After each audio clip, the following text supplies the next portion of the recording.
ahli maupun saksi fakta. Baik. Itu saja yang mulia.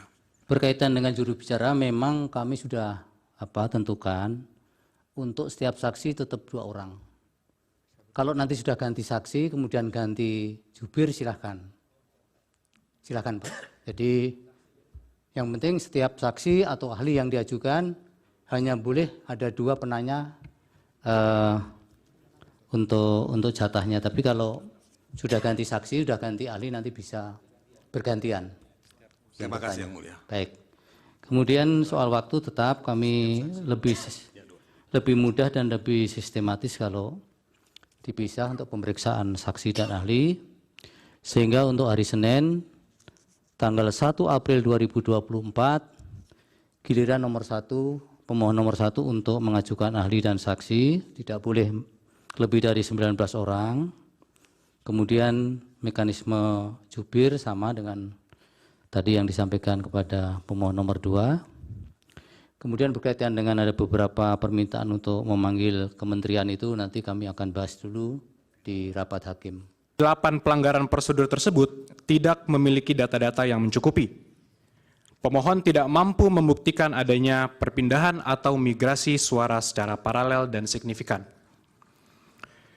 Kemudian yang menjadi persoalan, terhadap dalil yang disampaikan tersebut, apakah menjadi layak untuk diadili oleh Mahkamah Konstitusi? Dari 8 persoalan, hanya 1 dalil yang terkait dengan migrasi suara, yakni pengurangan suara pemohon, didalilkan oleh pemohon terjadi di 2 TPS. Yaitu pertama, didalilkan telah terjadi pengurangan suara pasangan calon nomor urut 1 di TPS 006, Kelurahan Soko, Kecamatan Dewe, Kabupaten Kudus. Suara pasangan calon nomor urut 1 dalam C1 plano tertulis 9 suara sah. Namun dalam penulisan di dalam perhitungan KPU terinput 4 suara. TPS yang kedua adalah TPS 001 Kelurahan Kalirejo, Kecamatan Kebumen, Kabupaten Kebumen. Suara pasangan calon nomor urut 1 tertulis 38 suara sah. Namun dalam C penulisan di dalam perhitungan di KPU terinput 28 suara. Kemudian pengurangan suara yang terjadi pada 2 TPS tersebut hanya berjumlah 15 suara. Sedangkan pasangan calon nomor urut 1 secara nasional memperoleh 40.971.906 suara. Dan pasangan calon nomor urut 2 memperoleh 96.214.691 suara. Oleh karenanya, selisih suara yang diperoleh oleh pasangan calon nomor urut 1 dengan pasangan calon nomor urut 2 adalah 55.242.785 suara. Sehingga dengan selisih suara yang sangat jauhnya, masih layakkah untuk diadili oleh Mahkamah Konstitusi? Tentu sangat tidak layak.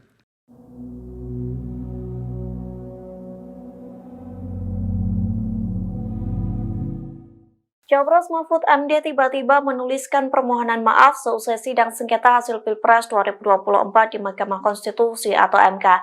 Mahfud MD mengakui kesalahannya soal pernyataan pengantar yang disampaikan saat sidang perdana di MK pada Rabu 27 Maret 2024. Adapun permohonan maaf itu dituliskan Mahfud melalui akun X pada Jumat 29 Maret pagi. Mahfud meminta maaf lantaran ia salah memberikan pernyataan soal negara yang pernah membatalkan hasil Pilpres. Dalam sidang pada Rabu kemarin, Mahfud MD mengatakan Australia sebagai negara yang pernah membatalkan hasil Pilpres. Namun kini Mahfud MD meralat negara yang benar adalah Austria. Melalui tulisannya, Mahfud MD menyebut Austria merupakan negara maju yang membatalkan hasil Pilpres pada Juli 2016 silam. Austria juga negara pertama yang membentuk MK pada 1920. Lantas cuitan tersebut menuai banyak komentar dari netizen Indonesia. Beberapa pihak menilai kesalahan tersebut manusiawi dan bisa dimaklumi. Namun beberapa warganet masih menyangkutkannya dengan paslon nomor urut 3 yang memperoleh suara 16%.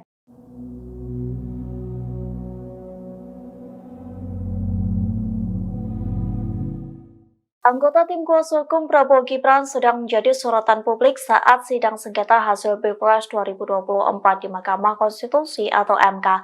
Pasalnya, anak-anak dari advokat ternama di Indonesia mendapat karpet merah untuk berbicara di ruang sidang MK. Adapun kesempatan ini langka karena mahkamah memberi batasan yang sempit. Dikutip dari Kompas.com, putra advokat senior di kubu Prabowo Gibran unjuk gigi membela kliennya dari berbagai tudingan soal cawe-cawe Jokowi dan ketidakabsahan dari pencalonan Gibran. Hal itu terjadi saat sidang lanjutan sengketa hasil Pilpres 2024 di MK pada Kamis 28 Maret. Terlihat putra Oto Hasibuan, yakni Yakub Putra Hasibuan, yang mendapat giliran kedua setelah ayahnya turun dari podium.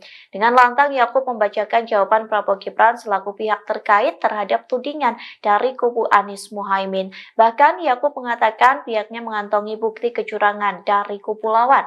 Selesai berbicara di sidang MK, Yakub juga memperoleh kesempatan untuk berbicara dalam konferensi pers pada Kamis 28 Maret sore. Yakub mengklaim bahwa keterlibatan dirinya merupakan arahan dari Yusril Iza Mahendra yang merupakan advokat senior yang juga menjadi ketua tim hukum Prabowo Gibran. Sementara itu, Yusril dan putranya Yuri Kemal Fadlullah berkesempatan untuk membacakan jawaban terkait gugatan Ganjar Mahfud secara bergantian.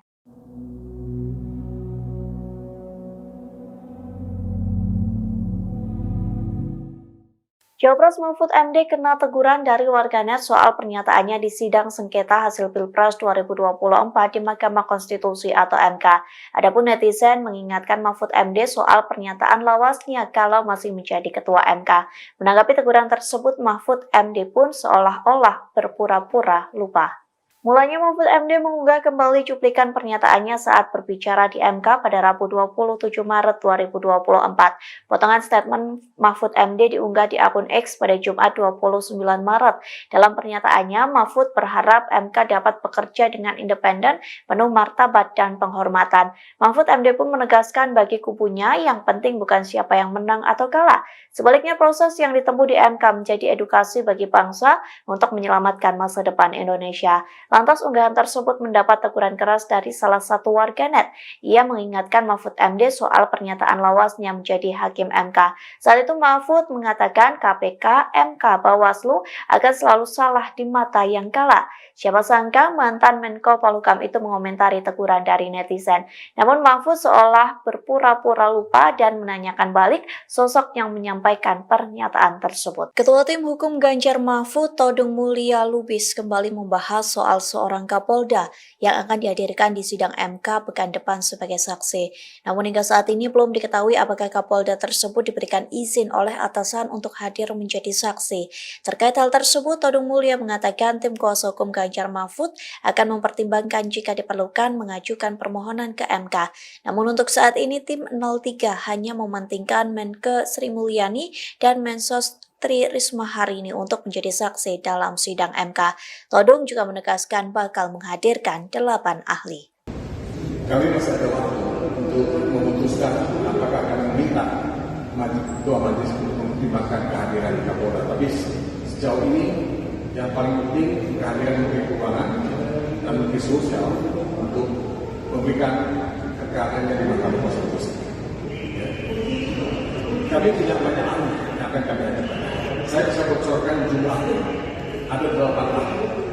Ada ahli tata negara, ada ahli psikologi politik, sosiologi politik, komunikasi politik, ada ekonom juga, ekonom pertanian yang tahu mengenai bansos, dan juga ahli IT. Jadi saudara ini begitu pentingnya kita mencari semua informasi, keterangan, bahan yang selengkap mungkin untuk bisa memahami betapa banyaknya pelanggaran, kecurangan yang terjadi pada masa pemilu. Bukan pada saat pencoblosan Bapak Sekali, tapi jauh sebelumnya. Itu yang kami sebut sebagai nepotisme yang melahirkan abuse of power dan coordinated abuse of power. Nah, sebentar, sekali lagi saya ingin mengatakan, this is the moment of truth. This is the test of history. Ujian sejarah. The moment of truth untuk kita semua. Untuk kalian, untuk anak-anak kalian, untuk cucu kalian, dan untuk Indonesia yang kita. Oke ya? Satu lagi, kalau kita dari unsur ahli ya Pak, tapi kalau dari unsur saksi, kira-kira dari elemen apa aja ya Pak? Ya, saksi itu kan Anda tahu jelas definisinya.